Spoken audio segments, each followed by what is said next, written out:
उत्तराखंड के पौड़ी गढ़वाल जनपद का कोटद्वार इन दिनों सोशल मीडिया पर काफ़ी चर्चा में है और इससे भी ज़्यादा चर्चा में है मोहम्मद दीपक या यूँ कहें दीपक कुमार कश्यप।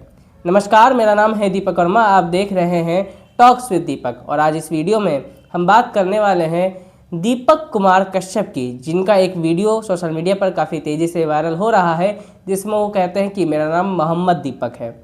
दरअसल मामला 26 जनवरी 2026 का है, जब उत्तराखंड के कोटद्वार में बजरंग दल के कुछ कार्यकर्ता लगभग 30 साल पुरानी शोएब अहमद की एक दुकान, जो कि कपड़ों की दुकान थी जिसका नाम था Baba school dress and matching centre, वहां पर पहुंचते हैं और इस दुकान के नाम पर आपत्ति दर्ज करते हैं क्योंकि दुकान के नाम में बाबा शब्द लिखा हुआ था। बजरंग दल के कार्यकर्ता इस बाबा शब्द पर आपत्ति दर्ज करते हैं और कहते हैं ये नाम आपको अपने बोर्ड से हटाना पड़ेगा क्योंकि ये हिंदुओं से रिलेटेड नाम है।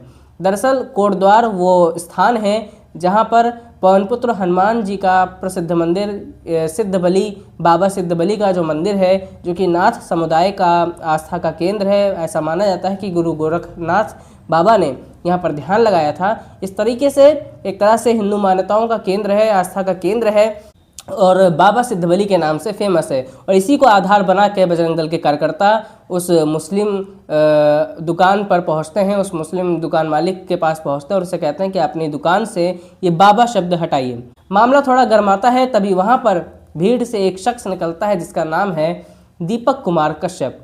पेशे से वो जिम ट्रेनर हैं और इन दिनों सोशल मीडिया पर वो अपनी इंसानियत के कारण चर्चाओं में हैं। दीपक कुमार कश्यप उस भीड़ में जाते हैं और बजरंग दल कार्यकर्ताओं से भिड़ जाते हैं।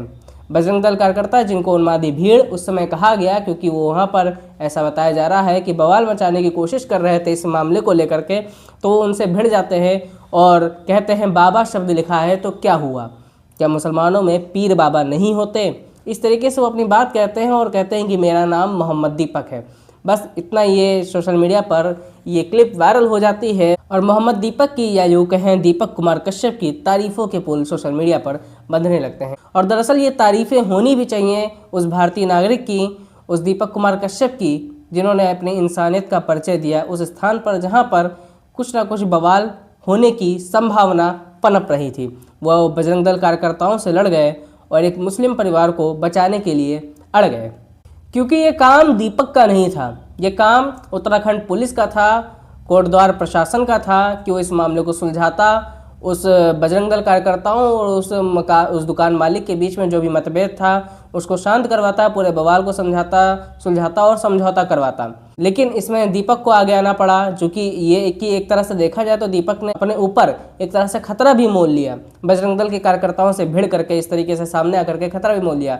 यानी कि यहाँ पे पुलिस प्रशासन का काम था, लेकिन तब भी एक युवक को आकर के, एक भारतीय नागरिक को आके अपने धर्म के ही लोगों के खिलाफ आके खड़ा होना पड़ा दूसरे धर्म की रक्षा करने के लिए। और ये केवल और केवल एक भारतीय नागरिक ही कर सकता है। जिस तरीके से दीपक ने जो किया वो काबिल तारीफ़ है और इसकी चर्चा, इसकी तारीफ़ें तो होनी ही चाहिए। इसी बीच ये खबर भी आती है कि दीपक कुमार कश्यप को अब बजरंग दल कार्यकर्ता उनके खिलाफ उनके जिम के बाहर नारेबाजी भी कर रहे हैं और नारेबाजी भी उन्होंने की और उनका एक तरह से विरोध प्रदर्शन भी किया, जो कि नहीं होना चाहिए। क्योंकि एक भारतीय नागरिक के रूप में दीपक कुमार कश्यप पर सभी को गर्व है, सभी सनातनियों को गर्व है कि वो आकर के एक मुस्लिम परिवार को बचाने के लिए खड़े हुए, अपने ही धर्म के लोगों के खिलाफ खड़े हुए। क्योंकि ऐसे उदाहरण बहुत कम मिलते हैं और ये उदाहरण वाइस वर्सा यानी कि विपरीत परिस्थितियों में भी दिए जाने चाहिए, गैर धर्म के द्वारा भी, विपरीत धर्म के द्वारा भी दिए जाने चाहिए। क्योंकि ये चीज़ें वहाँ नहीं दिखती हैं जब पश्चिम बंगाल में हिंदू मारा जा रहा होता है, ये चीज़ें वहाँ नहीं दिखती हैं जब बांग्लादेश में हिंदू मारा जा रहा होता है, ये चीज़ें वहाँ नहीं दिखती हैं जब किसी बहुसंख्यक मुस्लिम आबादी वाली जगह पर एक हिंदू परिवार फंसा हुआ होता है। वहाँ पर वो अपने आप को असुरक्षित महसूस करता है। संभल से पता नहीं कितने हिंदू को पलायन करना पड़ गया, पश्चिम बंगाल में न जाने कितने हिंदुओं को भागना पड़ गया, बांग्लादेश में न जाने कितने हिंदुओं को भागना पड़ गया, जिंदा जलाकर मौतें हो गई। लेकिन वहाँ पर कश्मीर में न जाने कितने हिंदू पलायन कर गए। तो ये उदाहरण, ये जो वाकया हुआ, ये उनके लिए उदाहरण के रूप में पेश होना चाहिए और इस पर बजरंग दल के कार्यकर्ताओं को कतई विरोध नहीं करना चाहिए, बल्कि दीपक कुमार कश्यप को फूलमाला से उनका स्वागत करना चाहिए। उनको एक तरह से एक ब्रांड एम्बेसडर के रूप में दिखाना चाहिए कि किस तरीके से एक सनातनी ने अपने ही धर्म के लोगों को, अगर वो गलत थे तो उनके खिलाफ चेहरा बने, क्योंकि गैर धर्म में ऐसा नहीं होता है। ये लोग सामने नहीं आते हैं जब इनके लोगों के द्वारा किसी हिंदू परिवार को परेशान किया जाता है। जब बांग्लादेश में एक हिंदू व्यक्ति की जलकर मौत हो जाती है तब ये लोग कोई उसको बचाने नहीं आता। जब भारत के पश्चिम बंगाल में हिंदुओं का नरसंहार होता है, जब उत्तर प्रदेश में लव जिहाद के मामले आते हैं तब इनमें से कोई सामने नहीं आता है।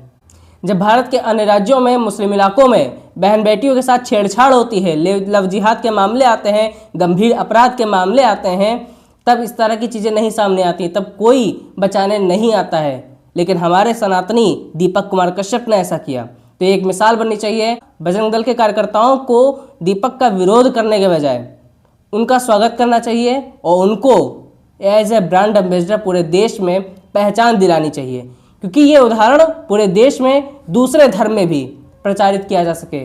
और एक सवाल है आज, जो हमारे उत्तर प्रदेश के सीएम योगी आदित्यनाथ है, उनका ये बयान अक्सर वायरल रहा है कि 100 हिंदुओं के बीच में एक मुस्लिम परिवार सुरक्षित माना जाता है।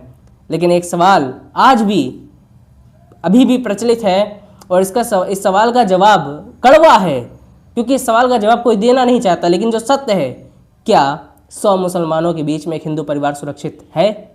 ये सवाल है, ये कमेंट में आपको जवाब देना है। जैसा भी आपको जवाब सही लगे मुझे बताइए इस वीडियो में। वीडियो आपको बुरी लगे तो कमेंट में बताइए, अच्छी लगे तो बताइए। और ये जो अंतिम सवाल है उसका जवाब ज़रूर दीजिए। दीपक कुमार कश्यप ने जो किया वो काबिल तारीफ़ है, लेकिन क्या विपरीत परिस्थितियों में ऐसी चीज़ें देखने को मिलती हैं? ये एक बड़ा और गंभीर सवाल है।